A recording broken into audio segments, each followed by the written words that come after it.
Okay guys, so nabuksan na nga natin itong si D15 and then natapos na din si D12. So eto naman si D10. So marami pang hindi nakakaalam guys kung ano yung nakaload sa ating D10 full range speaker. Okay, nga pala itong ating subwoofer box and D10 is Sandy Audio inspired to guys kung alam mo yung Sandy Audio na speaker box. Bale, ito yung subwoofer, then dalawang D10 is pinapasok lang natin sa loob.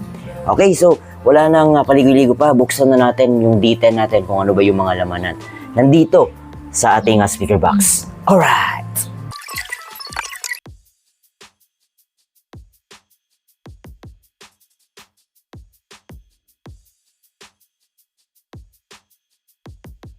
Okay guys, so nabuksan na nga natin yung screen at na-unscrew na natin yung mga screw.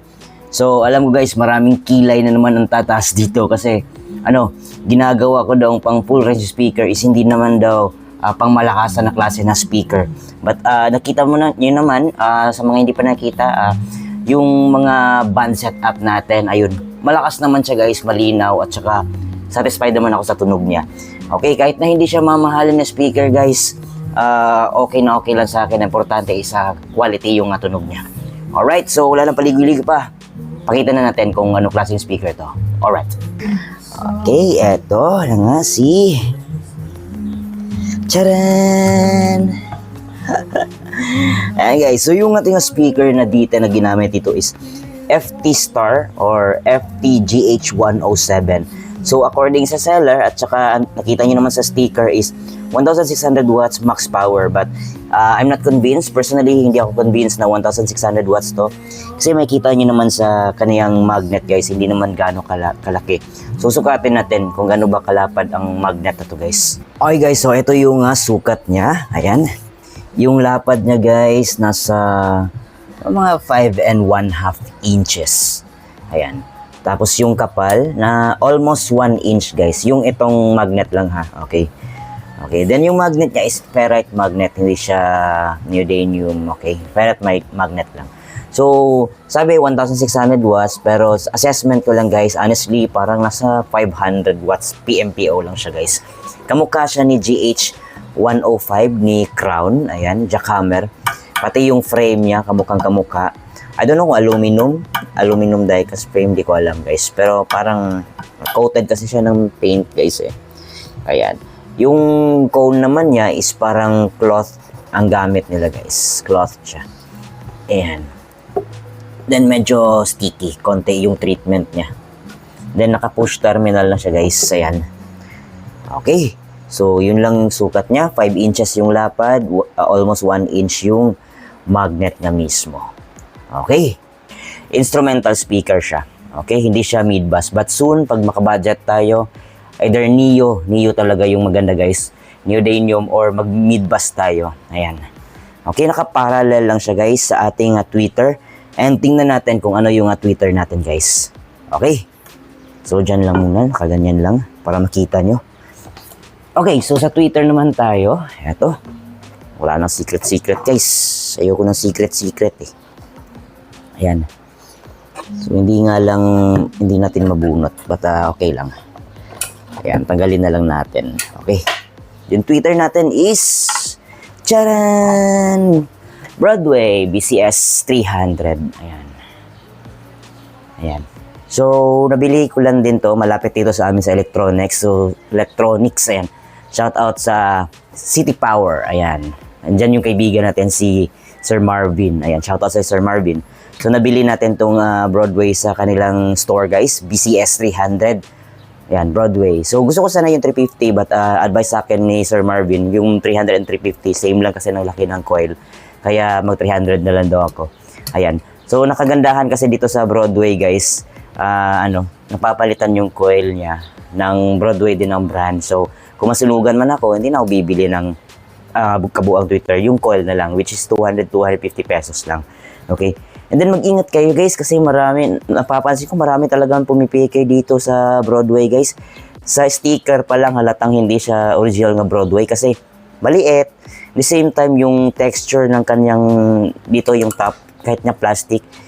Iba talaga guys. And then iba yung tunog. Ayun, nakarinig ko na ako ng ganong peking Broadway sa kaibigan ko. Iba talaga yung tunog niya. But eto, Maganda na siya guys. Broadway. 300 watts lang. Then naka 7.7 yung horn natin guys ha. Ayan. So, yung sa Twitter natin, hindi ako nakagamit ng dividing network guys kasi wala pang budget. So, yung ginamit ko guys is ito, 1.5 UF, 400 volts na capacitor. Capacitor to ng electric fan. So, ito yung ginagamit ko lang guys. Dati nag 2.2 ako. But the problem is, pero medyo makapal yung Twitter natin, yung tunog. Kaya nag-down ako ng 1.5. Same din sa aking 15 inches na speaker guys. Ayan, so eto, naka 1.5 na ang ating Twitter. Ayan, so naka-parallel lang sila guys. Ayan, so wala pang dividing network. But soon, dapat lagyan talaga natin para mas maganda. Okay, turn ko din kayo sa loob ng aking box guys. Okay guys, so eto yung ating loob ng box na D10. Ayan, na-chip off pa guys. But anyway, ito yung loob ng ating box, no? Ayan, nilagyan ko siya ng fiber fill. Half lang dito sa may woofer lang dapit. Woofer lang. Banda dapit. Tapos naka-bracing siya guys. Ayan, pakita ko sa inyo dito. Ayan, naka-bracing. Cross-bracing siya. May bracing pa doon and then pa-cross. Para mas matibay yung box natin. Ayan, so tayo lang din nagpintura nito guys. Tayo lang yung gumawa ng box na to. Ayan. Okay, napakasimple lang. Then may flange siya dito. And then doon na located yung kanyang speak on. Okay? So yun lang. Wala nang paano-ano guys. Then ito yung ating screen. Ayan, tayo lang din gumawa nitong screen. Yung kaya lang nag-bend, then nilagyan natin ng foam para hindi masyadong maalikabok sa loob guys.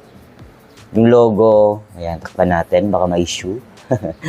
Ayan, so tayo lang ng pintura din yan guys. Okay, so yun lang ang ating laman ng ating detail. Okay guys, so sa mga hindi nakakalam yung presyo nito, nabili ko lang siya online kasi hindi available sa electronics guys, no, na malapit sa amin. So nabili ko lang siya online. That time, 2 years ago na siguro or 1 year ago na. Ayan, nabili ko siya ng mga 900 plus lang siya guys. To be exact, 978 pesos yung isa. Ayan. Tapos ito, dito ko lang nabili sa amin. Nabili ko siya ng 690. Ayan. Yung Twitter natin na BCS. And then ito, yun, 980 pesos. So napakamura guys. Yung mid-bus sana, but that time wala pa akong budget. Na nasa mga 1,400, 1,500 ata yung isa. So ito yung napili ko lang muna. 980 and then tinesting ko, so far okay din naman, malakas din naman, kaya niya isang buong gym.